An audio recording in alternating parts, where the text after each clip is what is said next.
Bismillahirrahmanirrahim. Brothers and sisters, Assalamu alaikum wa rahmatullahi wa barakatuh. We need big shots here to bring people in, right? We should have either Muhammad Ali Boxer come in or Tariq Ramadan to be here so that people would come. People are not interested in scholarly presentations. They are more interested in what we call excitement. Well, we shall see how I can excite you today on the proper grounds that are both academic as much as my personal search. I have been searching for a meaning of tolerance and pluralism, which are the basic doctrines of democracy. Democracy cannot thrive without that. In fact, I would say even the idea of citizenship is connected very organically with democracy. Because what we are searching for in citizenship today is the equality of human beings. How are human beings going to be treated equally by one another in an environment in which there are many religions surviving and there are many cultures surviving, and today there is no country that is not multi-ethnic. But if I were to present this research simply on the basis of the demagoguery and apologetics, then it would not make sense to you. Because what I'm searching for is the actual Quranic foundation, Islamic foundation for democratic thinking, for pluralistic thinking. Now I'm taking the word democracy in a very limited sense here. I'm not using the word democracy in the meaning of liberal democracy that you and I are used to in North America. What I'm searching for is accountability of the public officials. I'm talking about the responsibility of those who exercise authority over us. Are they responsible or not? To whom are they accountable? To us or to whom? In other words, I'm talking about constitutional guarantees that human beings would be respected as human beings and would not be lowered in the human status. Now, I use pluralism because that's the route I can go through. And here pluralism also, I take it in the meaning of coexistence, because pluralism is a taboo word in the Middle East, in the Islamic world. The moment you say ta'adduliyya or takassur gara'i, immediately there is a reaction to it, that no, that is almost relativizing the truth. That is saying that Islam and all other truths are equal, or at least they share the truths together. That's not palatable to the theological position that is very much limited to saying that I'm right, you're wrong. In other words, I want you to convert to my ideas rather than me respecting you for whatever you believe in. So we are using the word pluralism in the meaning of coexistence rather than in the meaning of compromising the truth. I think the Muslims have a right to hold on to their own truth, and the Christians and the other communities have the same right. But we need to coexist.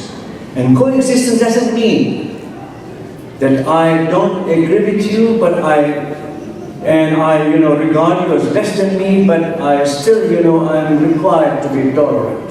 What I'm really looking for is acceptance of other human beings as human beings first. They should be there to tell us that they respect us as human beings. Now, that's where we have the battleground in the Muslim world today. How should we accept the other? What should be the grounds for us to be tolerant towards the others? Are we willing to give them the same dignity that we enjoy as human beings or not? Therefore, the subtitle, the Islamic experience. The Islamic experience really is what we have been doing now, and we should be doing more and more. Actually, I would tell you that I'm practically involved in building bridges of understanding between the Shia, the Sunni, the Christians, the Yazidis in Iraq. We are training the Iraqi youths. So I don't come here as an academic who is locked up in his ivory tower. No, I'm actually practically involved in creating a new generation of the young leaders who are capable of leading the communities to a better relationship. And there's a need for that. You never heard, even yesterday in the khutbah, even once Iraq was not mentioned. Because as if we don't understand what Iraq is going through. So we are really, I'm trying to tell you that my concern is not only theoretical.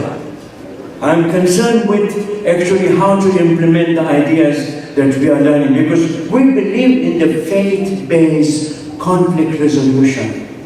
We need to encourage people in the faith communities to come to terms to their identities and to respect others' identities as equal human beings. And that's the goal that we have in mind. And that's the goal, I must say, that IIIT also upholds. As an institution that is encouraging what we call the new Islamic thought. That's what Islamic thought is all about. How to create a better understanding among Muslims first, and then among Muslims and other religions. How are we going to live together and work together for the betterment of human community? So let's look at Islam. If we look at Islam, you and I are used to think that Islam is simply one or the other. But I want to tell you that Islam is not only one or the other, but Islam is a cumulative tradition. It is a tradition that is a vast, complex body of wisdom built upon over many generations. In other words, you and I have inherited Islam today. Islam in 2016 is the development of Islamic civilization, Islamic culture, Islamic religion. We have a 13th century history behind us. And that teaches us a lot about what Islam could be. And therefore, when you look at the Quran as the foundation of the ideas that I'm talking about, these are the teachings that will enable us to build a society, to organize it. The Prophet ﷺ from the very beginning was very much inclined towards organizing the Ummah, making the Ummah. Today the challenge for you and me in 2016 in ISNA or anywhere else is, how do we build that inclusive society? What do we do? How do we reach out people who don't agree with us, who are in disagreement, total disagreement with us, and how we do that? This is why we say that the early community is a paradigmatic community. That's the community that is teaching, and you will see how I go about that. In other words, what I'm talking about is a vast experience of the tradition that is coming together in order to teach us. You and I have inherited Islam. It's not an Islam that was built yesterday. It's Islam that has been gradually developing and bringing into itself a kind of a community of the world, global society. And how that global society is going to live together, because Islam is not simply happy in giving you ideas, it wants to see the application of the ideas. How are we going to apply them?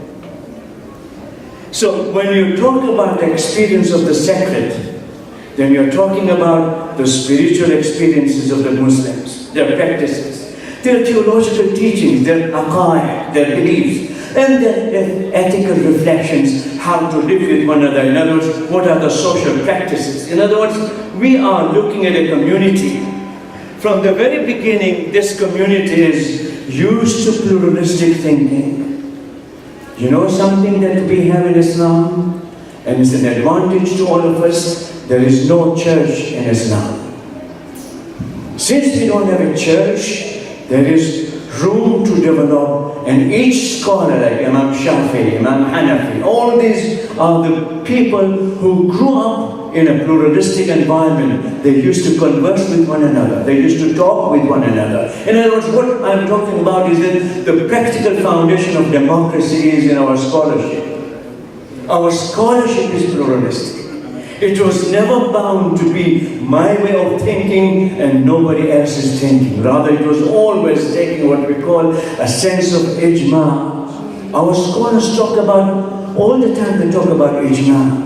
That means agreement of the scholars, agreement of the research. In other words, pluriform nature of scriptural guidance in Islam gives us an opportunity today to think differently than the early community did. Because the early community in 7th century had a different experience. You and I have a different experience. We never heard the word citizenship actually the Sharia does not have a word of citizenship. Either you're a Mu'min, a Muslim, or a Ahlul Kitab. These are the categories. It's not Mu'atin. Mu'atin is a new term. So we are dealing with a new idea, new concept of organizing human society. Is Islam adverse to it? Not at all. It's going to look at it very carefully in order for it to understand it. This is what I think that we have inherited from Islam from the very beginning, the ideas. If you look at the Quran as a totality, then you'll find in Quran there is criticism of other communities. And one of the criticism is the Christians are saying they are the special people. The Jews are saying they are the special people. And the Quran is warning the Muslims, don't do that. Because if you do that, you'll have exclusivist ideology informing you. Exclusivism is ruled out in the Quran. So no, you will not do that. It is inclusivist. There are many viable religious traditions, even when one is the culmination of others and superior, the way Islam is presenting itself. Pluralist truth is not exclusive possession of any one traditional community. So 3 ideas you can read in the history of the Quran. And the Quran knows that the people are divided on these issues. But look at the way it solves it. If you look at the political space of the Quran, religious space of the Quran is talking about the sphere of faith. It's talking about Darul Iman and Darul Kufr. So there is a place which would potentially become one day part of the believer's society. But what it does is that it grounds us on a spiritual equality, the space that is given in the Quran. Look at this verse of the Quran. It's a miracle. It's a miracle. I'm not saying because I'm a Muslim. I'm saying it because there is no such comparative scriptural reference in any of the previous scriptures. Look at this. Surely any of those who believe in those of Jewry and the Christians and those Sabians, whoso believes in God and the last day and performs good deeds objectively known to others, their reward is secure with God. They have nothing to fear, neither shall they sorrow. This is what I call inclusive spiritual space of the Quran. Do you agree? This is very inclusive. You can never find something like this in the Bible or anything. I've read many of the scriptures, and I said it's full responsibility. Okay, you also see in the Quran, by the way, God-centered pluralism. Look at the way Surah Al-Ma'idah is considered to be the last chapter that was revealed in Medina. It sums up the teachings of the Quran, by the way. And there in Surah Al-Ma'idah, you'll find this verse. For every one of you religious communities, by the way, it is discussing the Jews and the Christians and everybody else. We have appointed a law and a way of conduct. A law and a way of conduct. شِرْعَةً وَمِنْهَاجًا وَلَوْ شَاءَ اللَّهُ لَجَعْلَكُمْ أُمَّةً وَاحِدَةً. If God had willed, He would have made you one nation. But He did not do so, so that He may try you in what has come to you. Each community has been given a guidance. Look at the way the Quran is presenting the whole. You can imagine the Prophet ﷺ actually talking to these different communities at that time and making sense of what the Quran is giving them. And here it is, so compete with one another in good works. Unto God shall you all return together.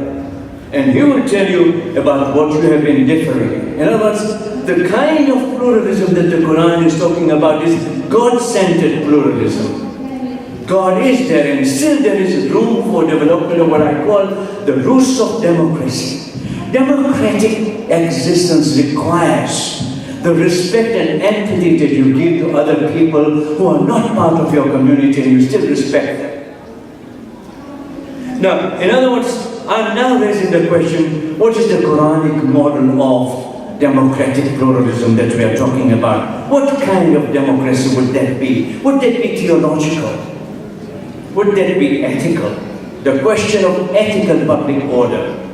Interaction between normative tradition and practical decisions. That's what the Sharia is teaching us. Culture of tolerance depends on common ethical ground. This is fastabiqul khairat. Compete with one another in doing good. So your competition with one another is not in what I believe, in what you believe. What are we doing for humanity? That's why you compete with one another. That's how you do it. I'm bringing here because I don't want to be ahistorical. I want to anchor ourselves in the history and our past leaders. And here I find one of the most important and clear statements given by Umar ibn al-Khattab. In his very directives, in his very guarantees given to the Christians of Jerusalem, and Jerusalem is conquered. The document is offered by the Caliph. That means someone who is in power, who in authority. And to the inhabitants of Jerusalem, you are guaranteed your life, your goods, and your churches, which will be neither occupied nor destroyed as long as you do not initiate anything to endanger the general well-being of the people. Look at the way the ruler of the time is making the world, the way he is envisioning it. How do you envision the world in which there are minorities living, in which there will be people who don't agree with you, who don't even accept you? How are you going to live? That's what democracy is. Democracy really is the protection of the rights of the minority. Otherwise, democracy fails. The testing idea for the democracy which is workable is, how are the minorities protected? What kind of rights are they given? And this is Umar ibn al-Khattab, the Caliph, saying that, look, we have the power to destroy everything you have. We can take away your churches, but we won't do it. As long as you don't initiate animosity, we will not do it. As long as you don't threaten the well-being of our people, we will not touch you.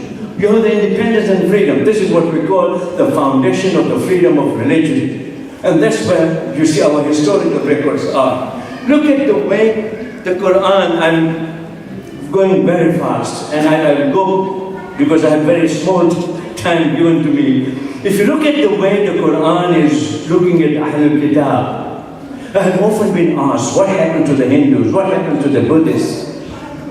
The Quran is dealing with the real people who are known as Jews, who are known as Christians, who are known as Sabians, and they are known to the communities, and therefore it is looking at Ahlul Kitab as these are the people who are going to be under protection of Islamic government. But it also is looking at the legality of the whole situation.